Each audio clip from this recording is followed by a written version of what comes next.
Peter Parker. A real man does on accident what a coward fails to do on purpose. You always want your opponent to have you miscalculate. That's why Ali never lost. He understood that art. And if you go into negotiation, if you go into business with that mind state, you'll never lose. So your emotions are a good thing. No regular man could just talk to Cleopatra and get his way. There were high standards for her. That's royalty, and that's real feminism.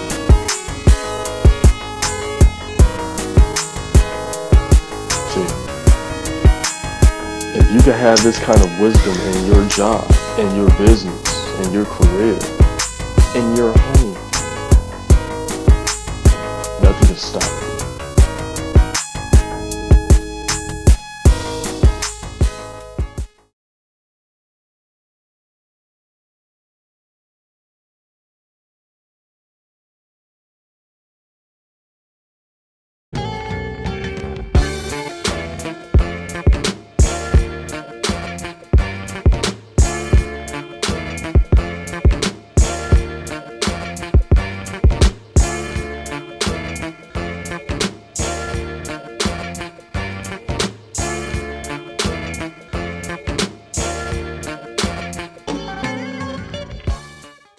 There's children in foreign countries right now that have dreams that they have a table full of food. Peter Parker. They have dreams that they have a table full of food. They're having nightmares that they wake up in the morning and their mother is gone because she starved out. Wake up from the nightmare, look over it, and they see that it was just a nightmare. Are you kidding me?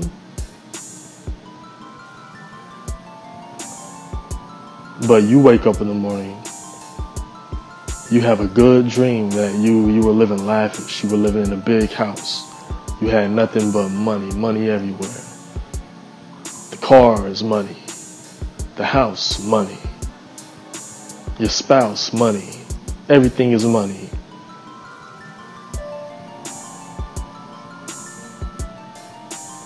But you think you're not entitled to it. You say, oh, it was just a dream. No, it's not just a dream. That's that child on the other side of the world's dream too. You have to fulfill it so that you can make not just your dream, but the dreams of all of those that depend on you come true. It's up to you. And you can do it. That's why you're breathing. You wouldn't be breathing if you couldn't do it. You wouldn't be sent here if you couldn't do it. You were sent here to do it. The fact that you're breathing means that you're here to do it. But see, that's why you need a relationship with God. Because He's going to direct you and show you, yeah, I gave you that. No, I didn't give you that one, no. There's precious people that they'll get dreams from many other directions and they don't know what to take of it. They don't know what to make of it. And they don't know if they should accept it. They don't know if they should live according to it. They go based off of what they feel they should do. They go based off of what they feel they're entitled to. And they'll kind of run around and live life like it's a maze. Like a rat in a maze. Trying to follow the scent of cheese.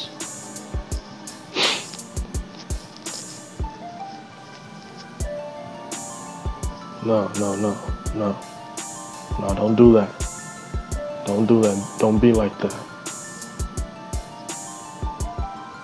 Know why you're here. Fulfill your purpose. Your visions are given to you for a specific reason.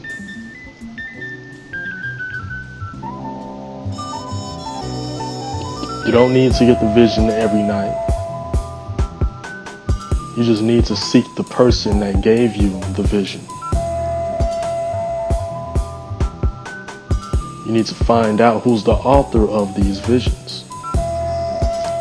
You say, well, I'm mad at God. He's taking too many people from me.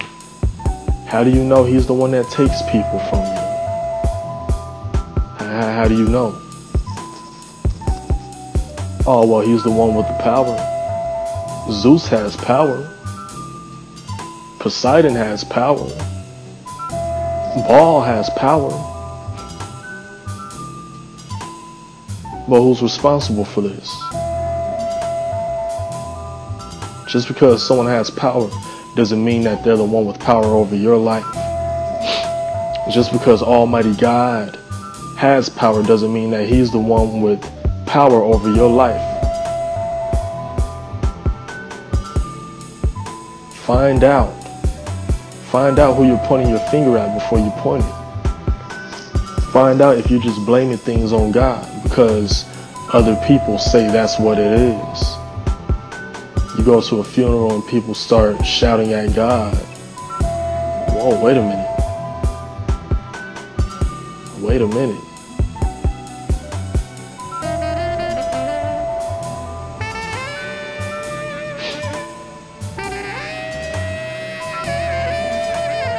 See? You don't even know the person, but you blame him. You don't even know God as a person, but you blame him. Can't do that. We can't do that. We have to seek him. We have to figure out what he wants for us. We have to figure out why he keeps giving us these dreams and these visions. We have to figure out if he's the one that's over these dreams and these visions. I'm going to tell you something. If you like sinning, if you're a person of sin, and you have a dream that's full of sin, you're going to like the dream. But that doesn't mean that that's from God. You have to understand, the authors of sin in this world, now this is wisdom, all right? We're going out there for a second, all right? But the authors of sin, they're not out for your best interest at heart. They're not thinking about your kids. They're not thinking about your family. They're not thinking about your mama. They're not thinking about your daddy. They're not thinking about nobody that you love. They're not even thinking about you. They're just thinking about what they want to get you to do. And a dream that has a lot of what you like is a good way to influence you to do what they want you to do.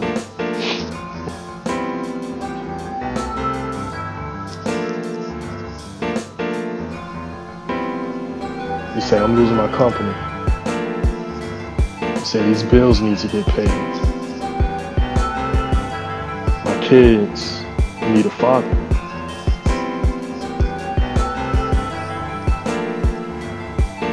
Whatever the scenario may be.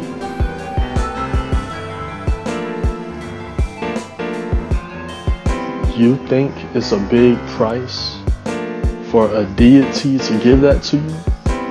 There's nothing for a deity to give that to you. So it's not about getting your needs met. No, it's a lot bigger than that. It's a lot bigger than that.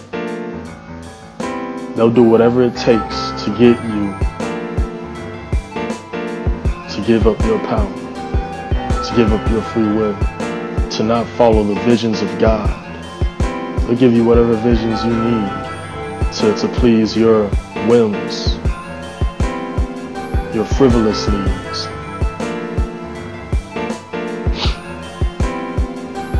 That's false vision. That's false vision.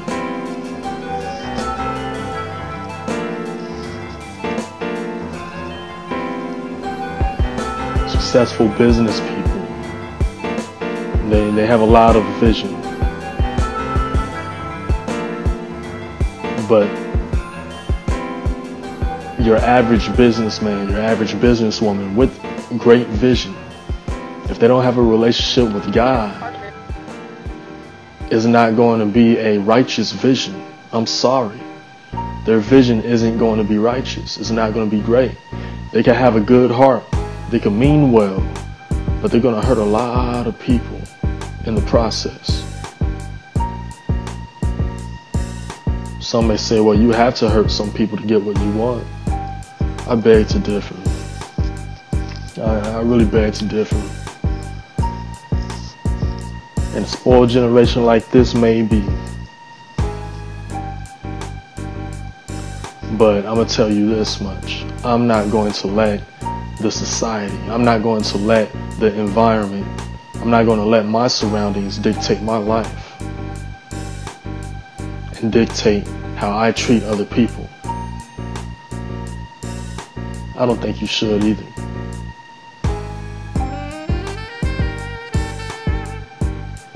You can have what you want. You could get what you want. You could take what you want and not hurt one person by doing it. You just need to tap into another source. You need to tap into the higher source, the highest source.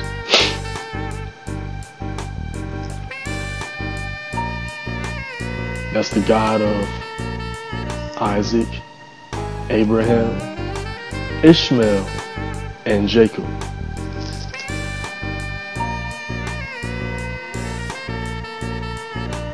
Yeah. We cannot forget about Ishmael. We can't forget about him. We can't forget about him. He received a promise, a blessing as well. We can't forget about him. We can't forget about our brothers and sisters out there. All these wars is all about money.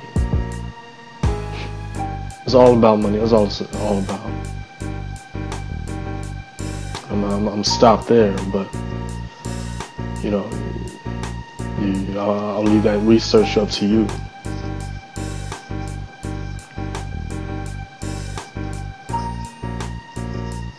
But visions.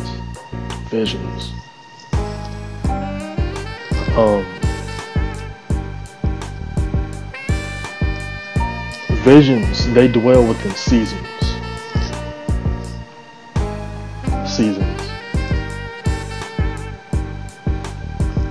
You receive them based on a season. Based on seasons. Now, when we think of season, we think of winter, spring, summer, fall, right? But those seasons are just a small emulation of spiritual seasons. Every single person have their own season in life. Every single person is entitled to a series of seasons. Right now it could be winter for you. But it's important to be dressed appropriately. You don't want to wear, ladies, you don't want to wear a bikini in winter. Fellas, you don't want to wear a tank top, shorts, and flip-flops in winter. Oh, if you think you look cool, yeah, I'll give you that.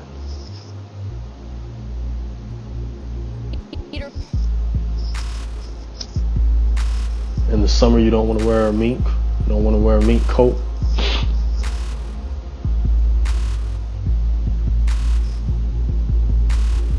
Common sense. It's common sense. But when we take it to the spiritual, it becomes wisdom. Spiritually speaking, you have to understand what season you're in. Is it winter for you? Is it spring? Is it time to store up? Is it time to store everything in the storehouse? Is it harvest? Is it time to collect?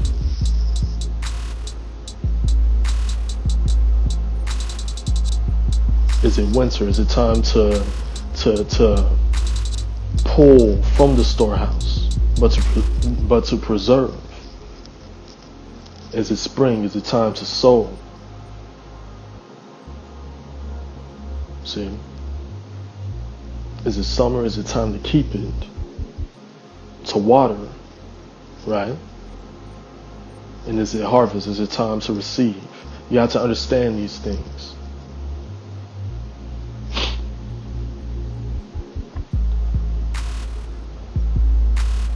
If you're a businessman, if you do any form of business, if you're a businesswoman, if you do any form of trading, business, agriculture, anything of that nature, this should hit home to you.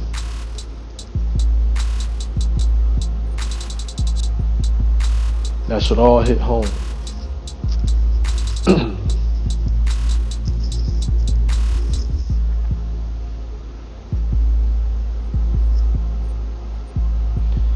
Seasons aren't based on time.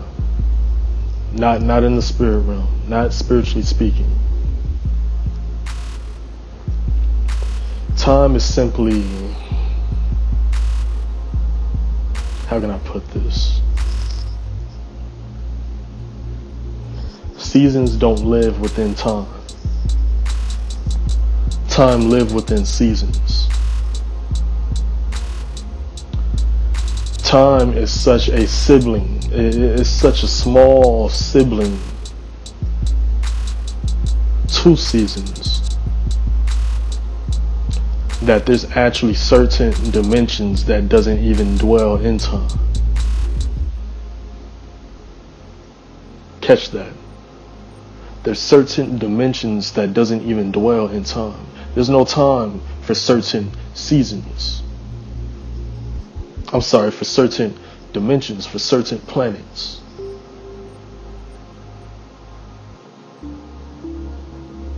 So time lives within seasons.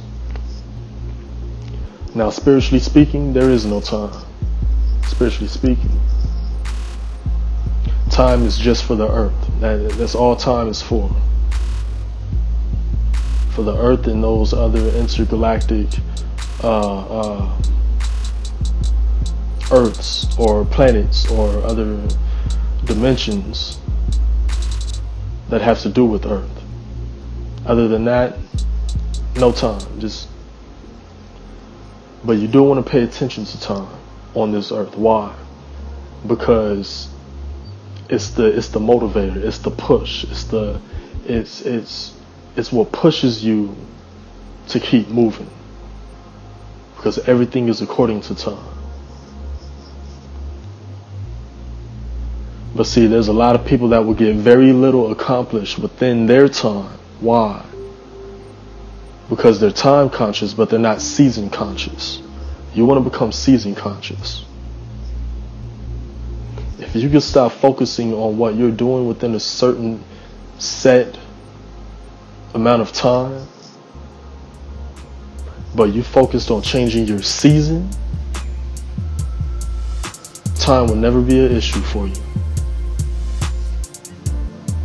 There's a lot of people that they try to get out of certain jobs that they have. They don't like their job, they don't like their boss, and they try to make things better day to day by making ends meet, by keeping up with the Joneses.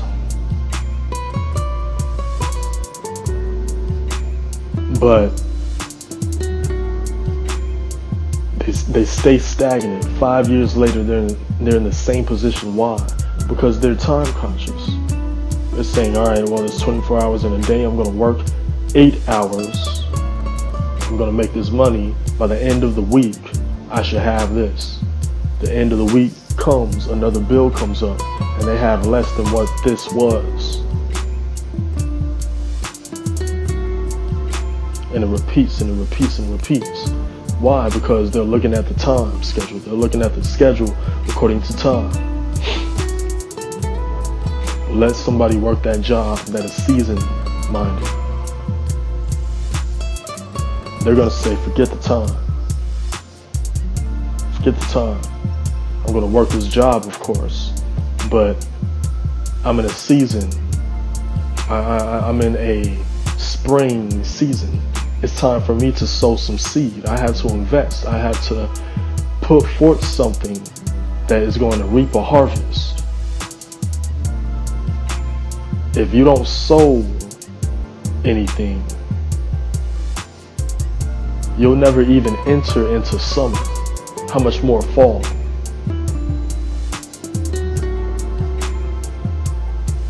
The second you start sowing, the second you start investing, the second you start putting in something that will give you a return in the long run, is the second it becomes spring for you.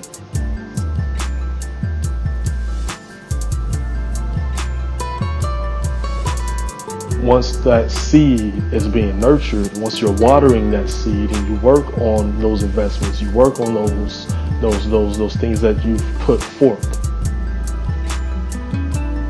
Once you start working on those things, it automatically becomes summer for you. Automatically.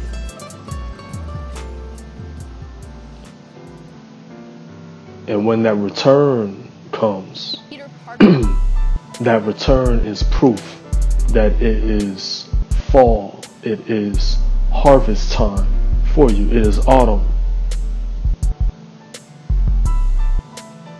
It's time for you to receive. It's time for you to get it back. In spring, you spend the check. In harvest, you get it back. Now what's winter?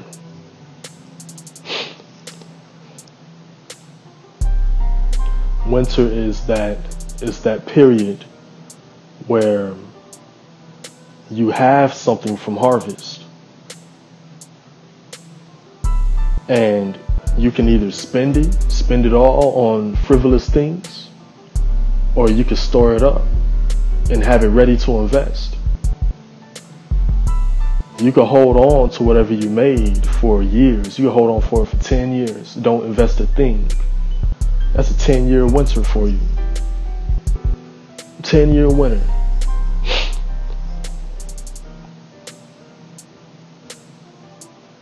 Or you can hold on to it for a week.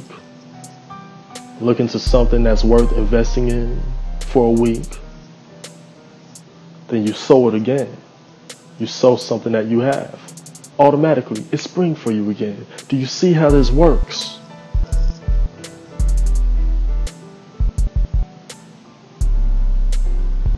This is godly wisdom. I hope you're listening. I hope you're writing this down.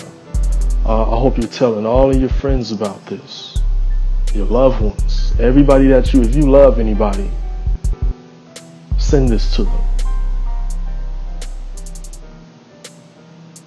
Because these are secrets to life, to success.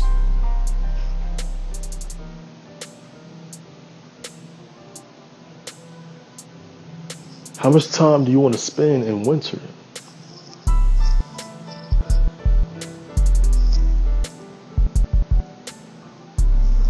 Now here's something that you do want to pay attention to. And please hear me here. Alright.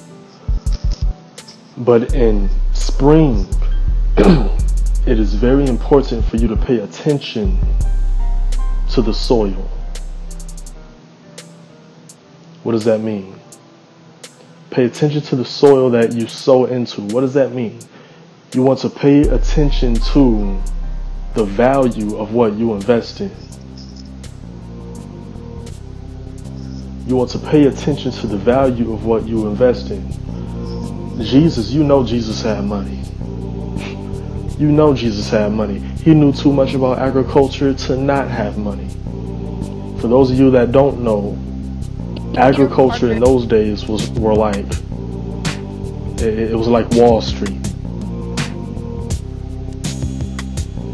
It was like Wall Street, except you didn't have a bunch of suit and ties trying to cheat you out of your money. Everything was fair trade in those days. The only thing you had to worry about were raiders and pirates. Other than that, you were good. Fair trade. And in some cases, if you lost anything by pirates or raiders, you will be compensated. In some cases. So Jesus, he made an amazing analogy. What's my point? When you sow into ground, you want to make sure that you sow into good ground. Jesus said there was a sower that sowed seeds. Some of the seeds fell by the wayside. What does that mean? They didn't fall into the soil. They blew with the wind. Some of the seeds, they fell off of, they fell on the rocks, so they ended up dying over time. Some of the seeds, they got eaten up by birds, so they were set into good soil, but they were eaten up by birds. So technically that's not good soil. But those seeds that fell into good soil, oh my goodness. Those seeds, they brought back a reward, a return.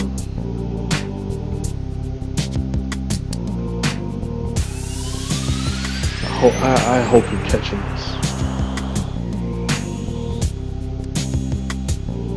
They brought back a great return. So when you turn your season into spring, make sure that you sow into good ground. Now I'm going to tell you something. No one's perfect. No one's perfect. So when you sow, yes, some seeds and investments may fall by the wayside. Some may get eaten up by birds. Some may get choked by thorns. But you don't want to worry about that. That comes with it. All right. You don't want to get discouraged because you sown and some birds ate it up.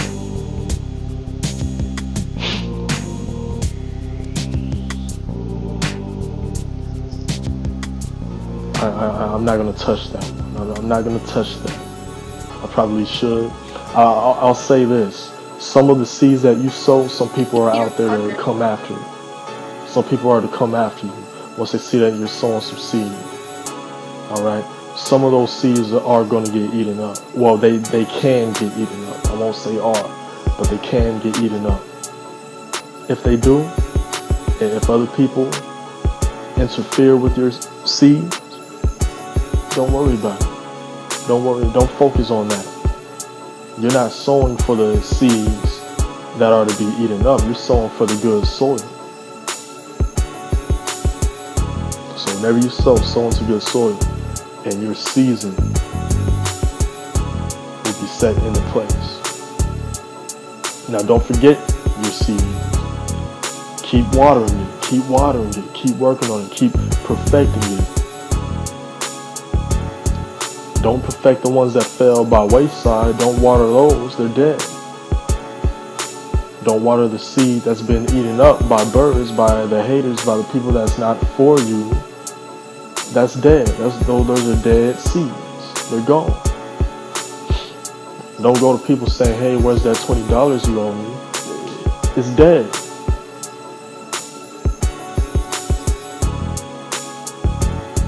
Water the seed that is fell, that has gone into good soil. Water that. It's summer for you now. You have to water it. And once the return comes, now you can say, it must be harvest. I hope you're catching this. My. So, remember, these seasons, they have nothing to do with time. The time of these seasons are based on what you say they are. If you say it's time for me to go into summer, that's what it's going to be.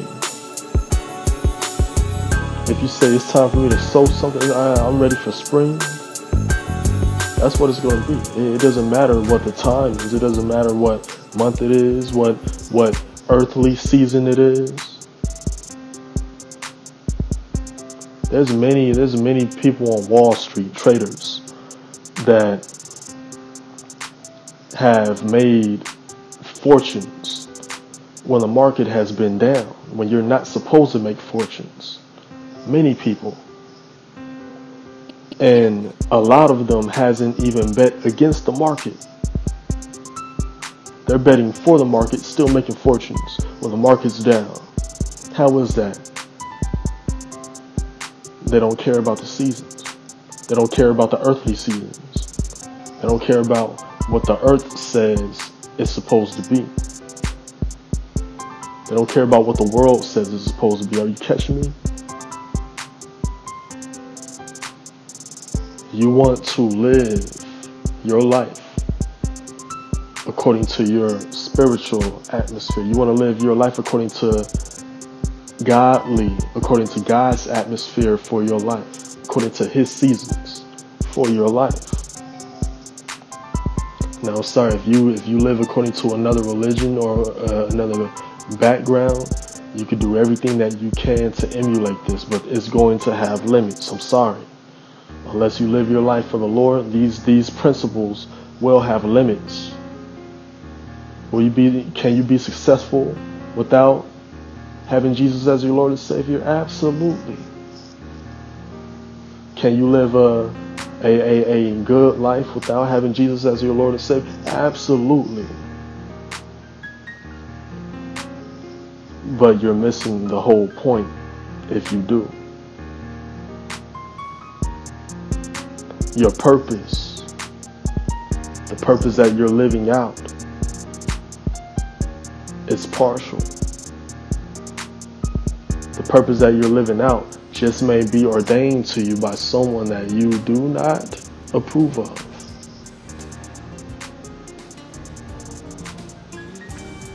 Someone that God doesn't approve of. And if you approve of them anyway, woe unto you.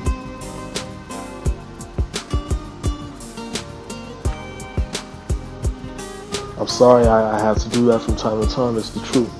It's the truth. I don't hold the truth back. That's one thing you can rely on me for. I'm not going to hold that back from you. So, to wrap this up, time is inadequate. Your seasons are what you want them to be. Your visions are only for you to see and for people to see once it happens. Your plans are within your visions. Your goals are within your plans and your visions and dreams and similitudes. Those are small dreams. Those are small visions, right? Quick dreams and quick visions, like daydreaming, right?